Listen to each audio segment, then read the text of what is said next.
Well, hi there. So glad to have you with me today to talk about God's design and your homeschooling. God's design series is so wonderful, and I love that you have so much experience with us with it. Tell us a little bit about yourself and your family and your homeschooling and why God's design. Okay. So I'm Narita and I have 6 kids. 2 of them are graduated and done. And some of their favorites curriculum was God's design. And I still have 4 at home that I'm homeschooling, and we've used God's design since 2009. So to see it progress and be all colorful and, all together now is a very nice improvement. And we just really loved it. I've homeschooled from the beginning. And so this has been my science and our foundation really from the beginning.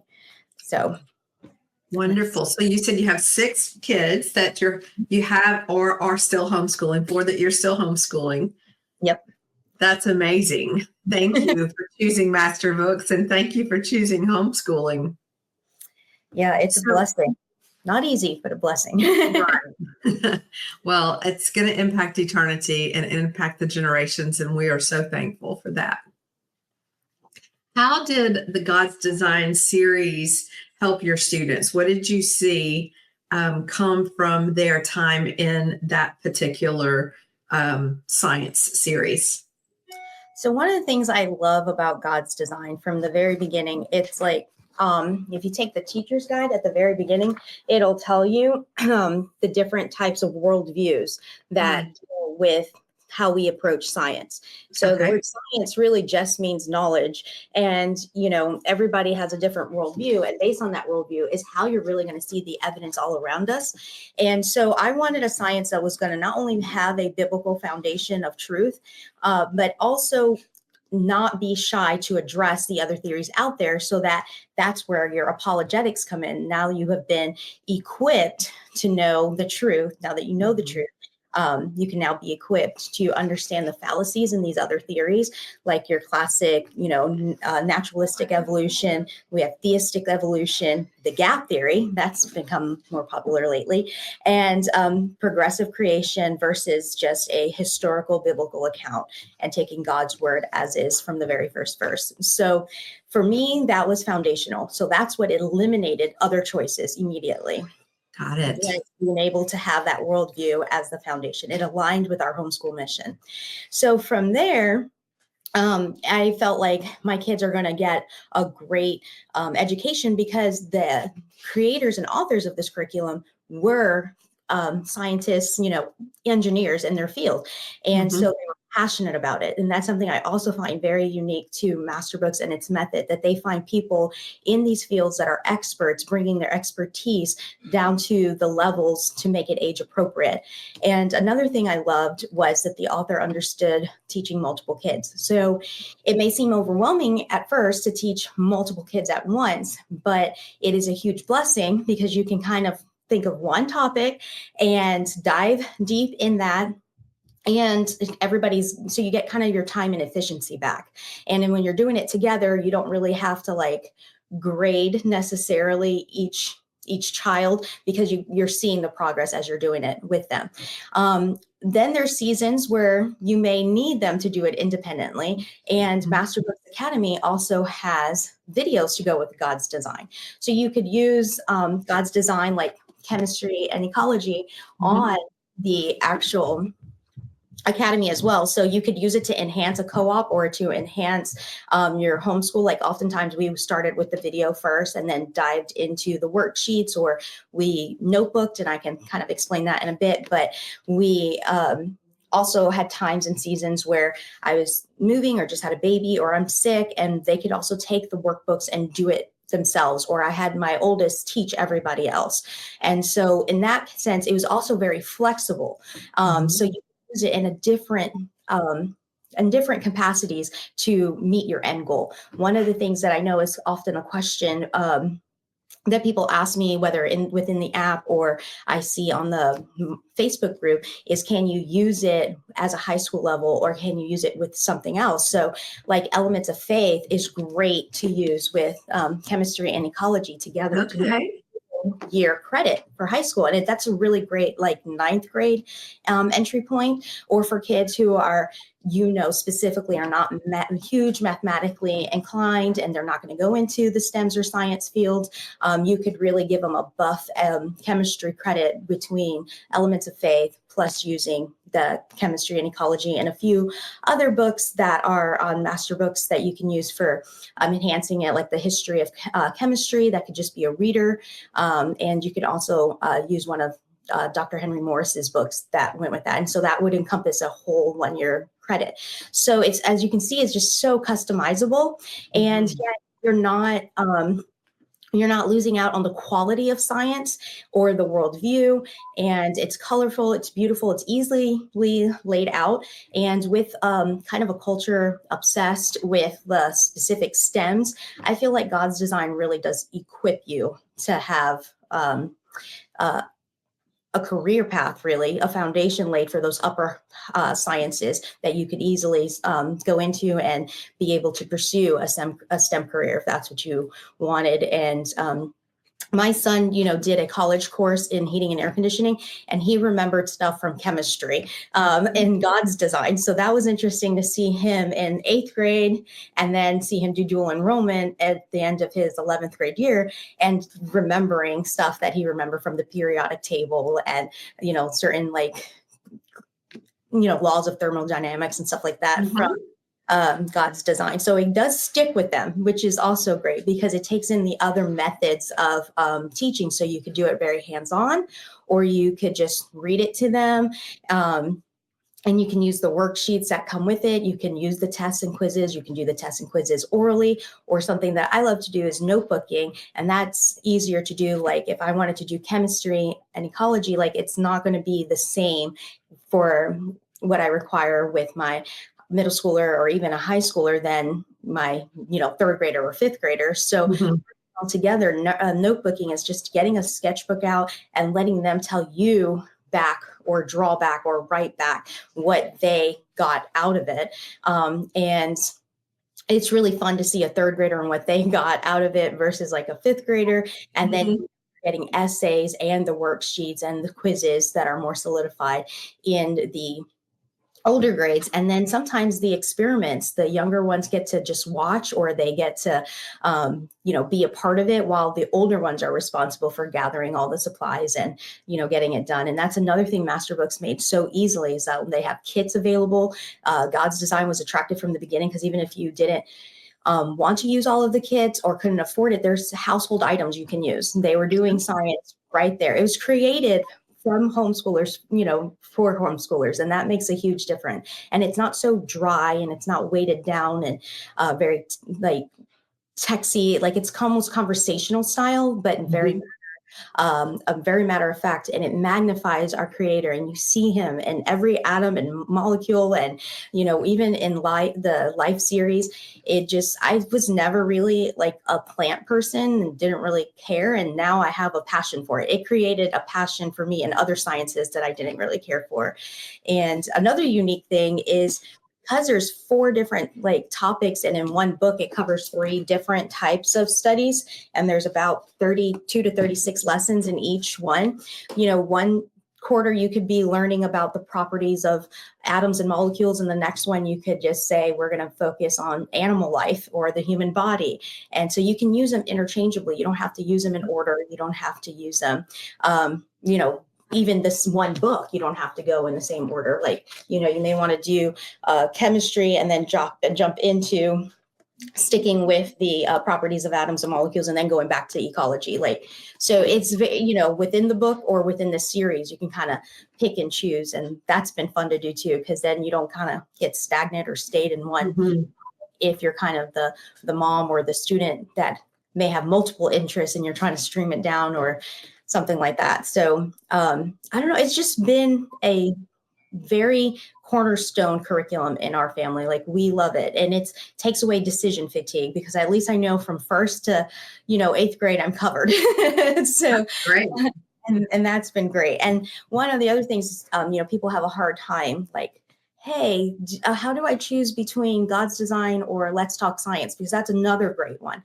And quite honestly, in the younger grades, you could choose to do God's design all together. You could do it 4 or 5 days a week. And let's talk science. If your child is really interested in that, it could be done only 2 to 3 days a week in the lower grades. So right now, my daughter and son are doing Let's Talk Science, and we're doing God's design. So it really ignites a passion for God's creation and for learning. And when you're out in nature study or taking a nature walk, and they remember and recognize, oh, this is the type of tree, and this is how their leaves grow, or look at, fun fact about an animal, like we'll be at the beach, and they'll talk about, did you know the moon tides or the moon has something to do with the ocean tides? And it's just neat to see them remember these things, and then say, this is how God created, or it's impossible for life to come from non-life. And this is what's wrong with the evolutionary view. They still can't explain this. So where does life begin? Well, we get that answer from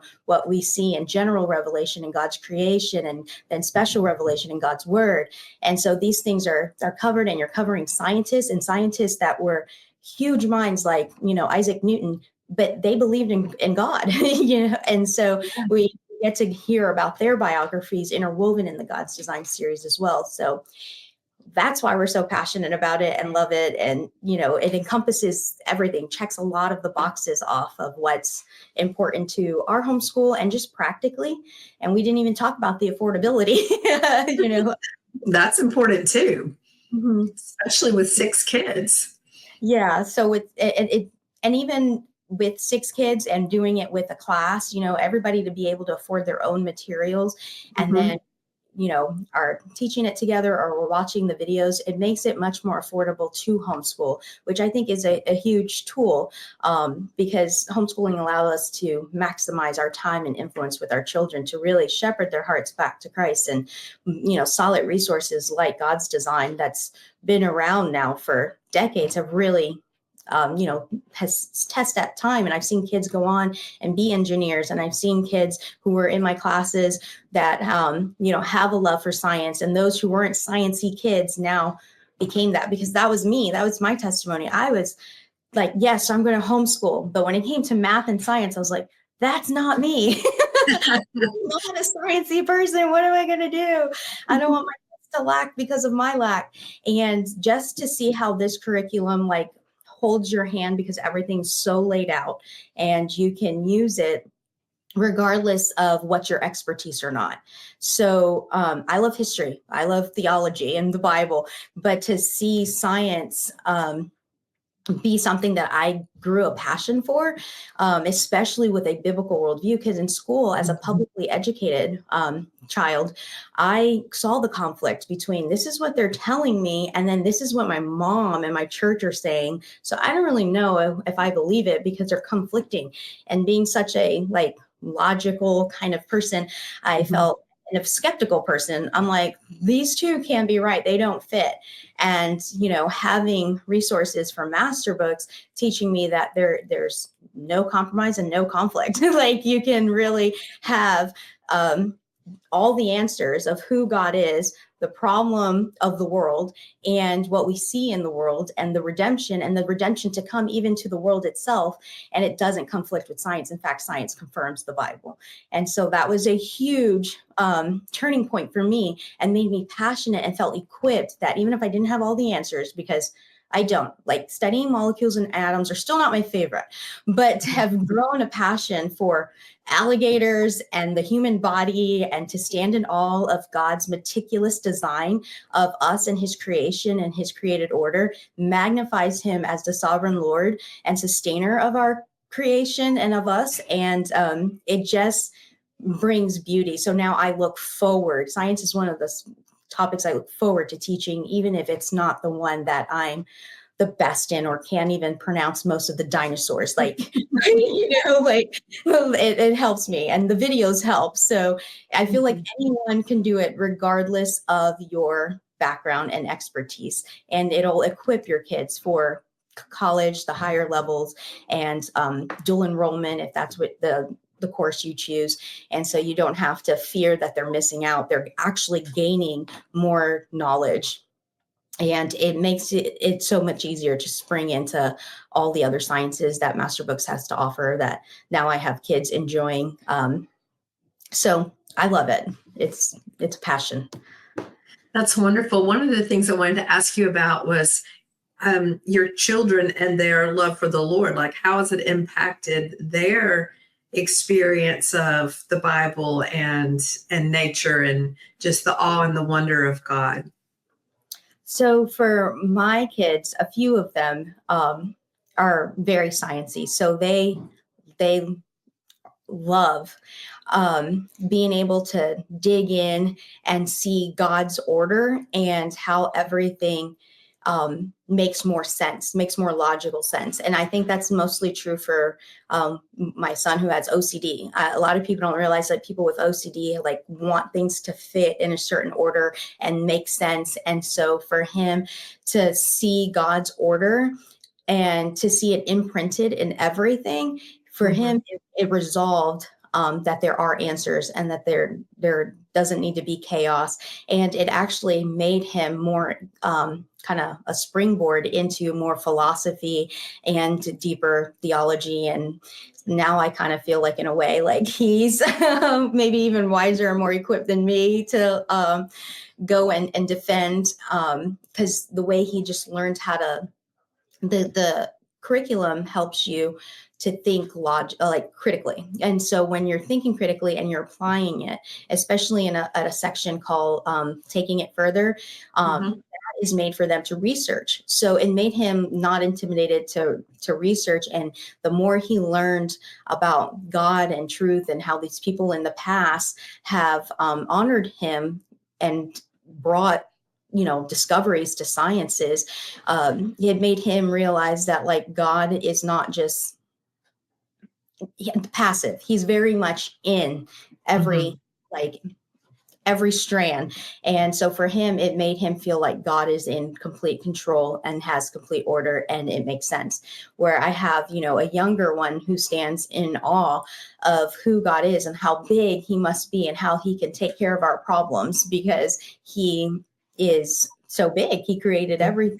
And then I have another son who's just very passionate about wildlife and animals. And we thought for a while he was going to pursue that. And he just remembers all these details about animals and why they were created the way, and an alligator's like digestive system and all these like intricate things that he learned and loved to present on them. And then just learning the whole ecology and economy of animals and that whole life. He said, it really helped him realize that like evolution can't be true. There's things that in the animal kingdom and their instincts and why they do what they do and how we're distinct and different kinds, made him really solidify the fact that we've been lied to. Like, we're willing to accept something as fact, but evolution is also just another theory. And for my daughter, for her, it was really interesting because she got to see the Bill Nye debate with Ken Ham.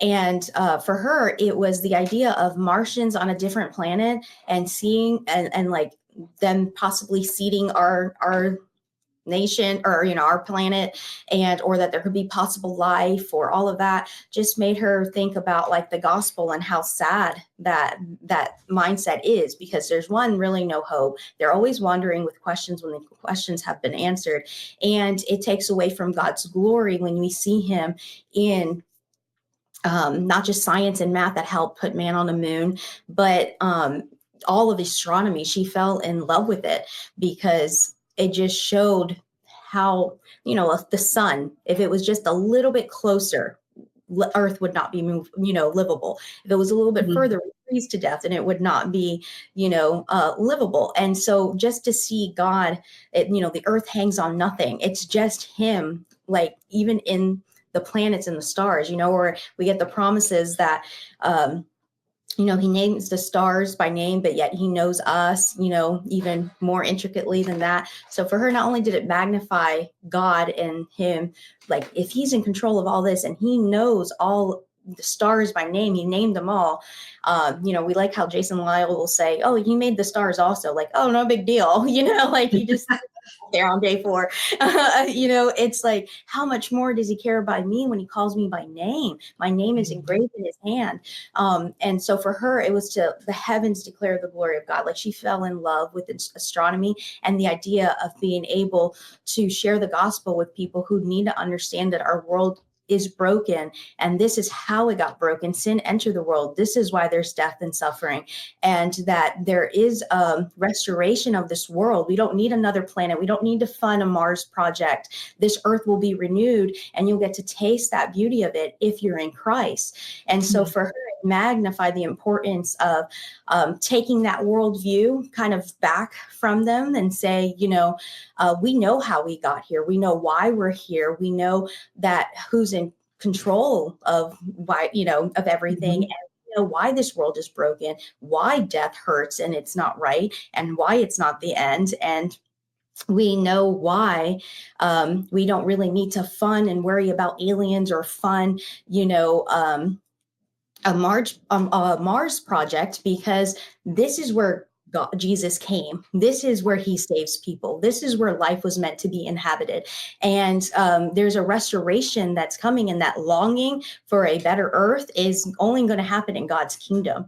So to avoid the coming judgment, you got to be in Christ. So for her, it kind of solidified the way she would go about talking specifically to an atheist about gospel. So I think that was when we sat down and we got to kind of talking about that.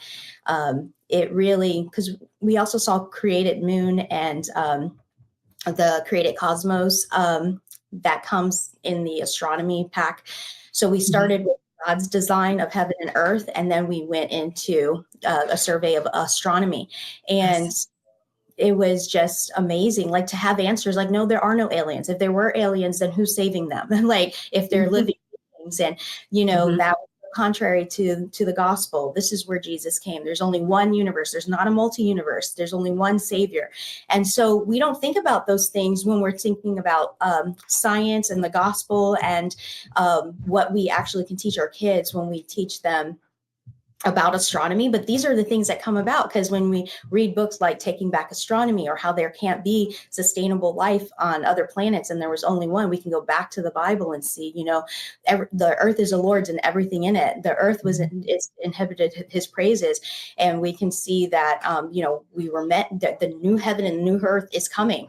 There's a restoration of what happened in the Garden of Eden. And there's a reason for death and suffering. We can't have millions and millions of years of death and suffering, or the fact that Beetlejuice is still there and nothing is blown up, and how all these things have just magnified him as a creator and the sustainer, Jesus Christ, and also just how they would go about sharing the gospel with others. And I just think that for my daughter's brain to go from, I'm learning about planets and I'm learning about this to, and designing a whole model of the solar system to, this is how I would talk about saving or help present the gospel for someone's salvation.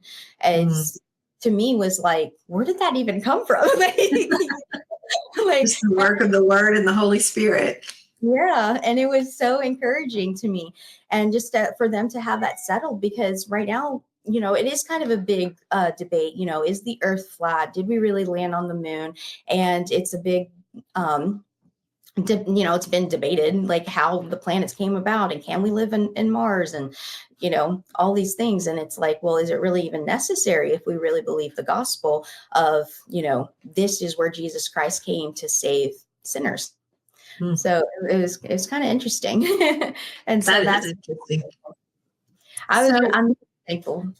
Yes, me too. Well, I'm so thankful for your passion. I'm thankful for the excitement that you have about what your students are learning, and to hear about how differently each one is consuming science and interested in these different levels and different subject matter within science, and how that's working for you as well. That's exciting to me. So I wanted to kind of recap the ways that you have used God's design so far. You mentioned several things, and if you would just kind of bullet point the different ways that you have experienced it over the lifetime of your homeschooling so far?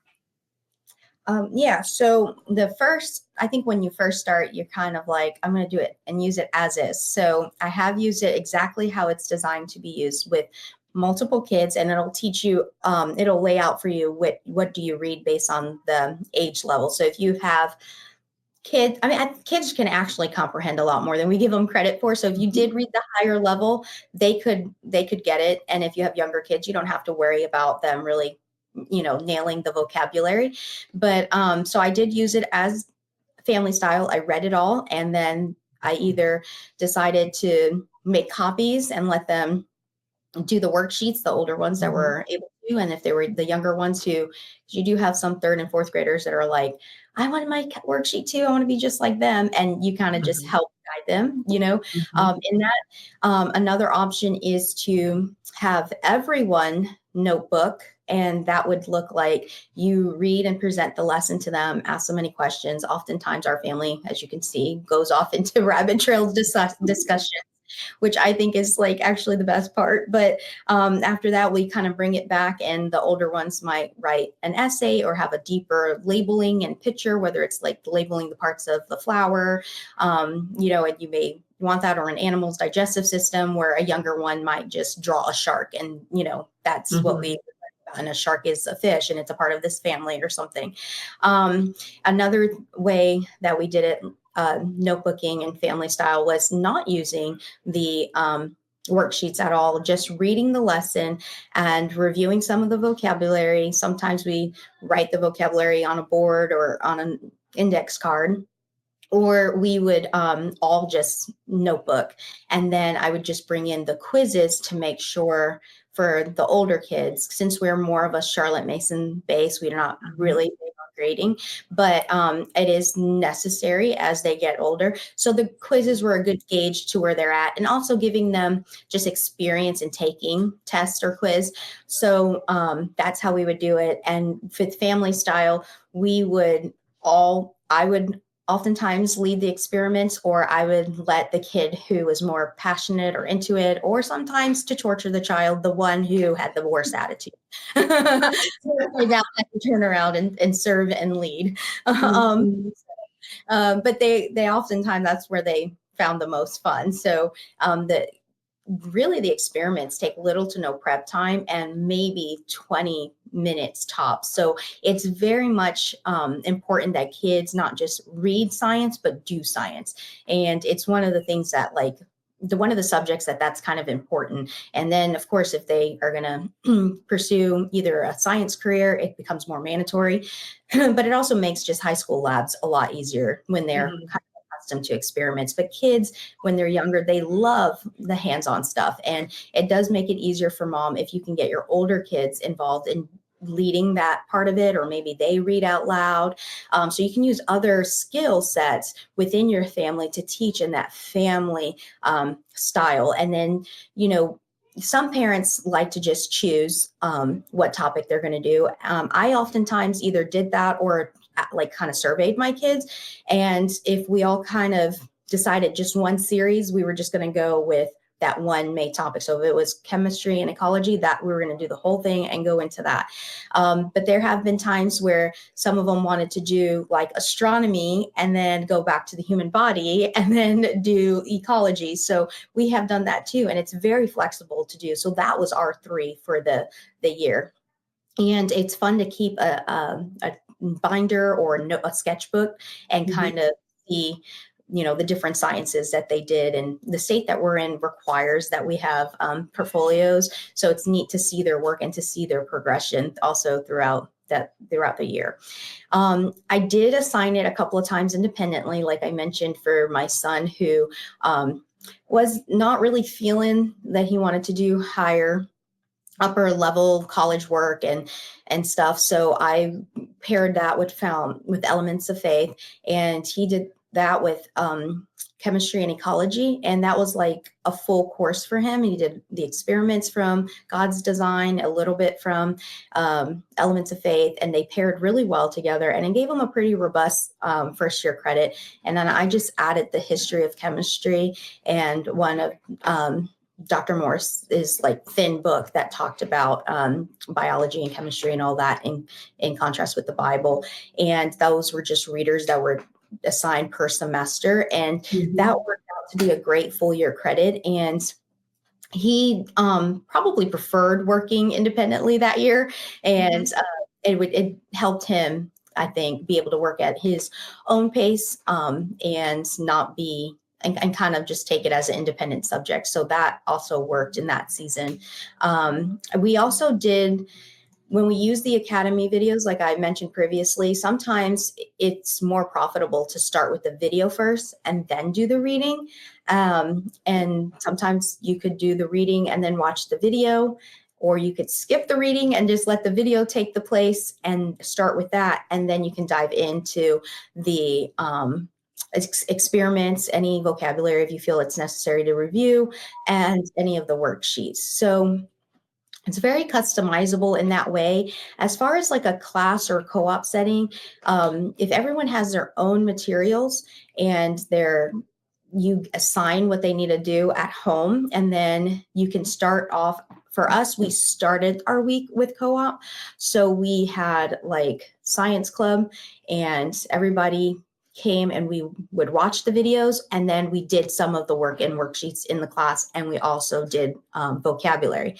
And then it was more like review for the rest of the week. So you can take based on how you design your co-op and how often you're meeting. So you could do where if you're meeting weekly, you could just do it really all in class, and that's all you're doing. And they're just kind of reviewing and brushing up during the week. You could do it to where you're introducing it and talking it and doing the experiments in class, but all lessons are done at home. And another way you could, those are probably like the primary ways to doing it. And usually in a co-op, staying within one series is probably best. So if you were going to do God's Design, Heaven and Earth, then it's probably best to do all three of those together, because some people don't do good and you have to get multiple, books at that point. So most people in a co-op do better, or like science club, if it's just a few people. Like I know a couple of people who do it and it's just like friends. And if you're in a co-op, it's very worth getting the kids. So everything is like done for you, since you're not necessarily going to be in your own home. So that would just make it easier to kind of split the cost and buy a couple of kits depending on the amount of students. And I would recommend staying within a series, like just do all of God's Design, Heaven and Earth, or all of life, if that's what you want to focus on, so you can kind of stay more focused and everybody's streamlining the amount of materials that they need and kits that you would need. And in a co-op setting, it's really, people care more about like watching the videos now that they're available, and then doing the experiments. And then oftentimes they will go home and go back as review to do the worksheets and stuff. Or I know co-ops that have done it with just notebooking, and then they present their work at co-op. So that's also another option. So because co-op is kind of meant, depending on the co-op, to like alleviate that, and it's more centered in that setting. So it does work really easy, because the student would know what to do based on the checklist. It's really easy as a co-op leader to kind of set measurable goals of what you want done by certain dates, and how to customize it for your students, and you have a syllabus written out for the parents, really based on what Masterbooks already has laid out for you. So that makes it easier. And we usually in co-op, we get like the best feedback, because science is fun done together. People love being able to do science all together and have the experiments and be able to talk and discuss and stuff like that. So you can still even take some of that family style or notebooking and still wove it into, your co-op, because I have had co-ops where we use God's Design for beginners for, first through like second or third grade. And then they're doing the exact same series, but it's going up to eighth grade. So that's a really nice thing in a co-op setting. You can just pick one series. Hey, we're doing heaven and earth. And, this is, the younger ones are doing the beginners and the older ones are doing, from fifth grade up or sixth grade up. We're going to just focus on the main text. So that is also an option as well. So I think that helps on a co-op setting streamline a lot of decision fatigue and creates a little bit more order.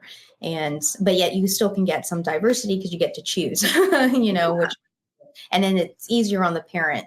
So those are kind of the ways that we've used it and the ways I would give tips on using it. But it's very flexible. But for the moms that are like, oh, it's too flexible, I don't want to do, it's so structured. Everything is laid out for you. So you can have that structure and flexibility. So you can have someone, guiding you or telling you what to do, but then also have the freedom to say, which happens more, I think, with veteran homeschoolers or the really creative mom. They're kind of like, this is a great guideline.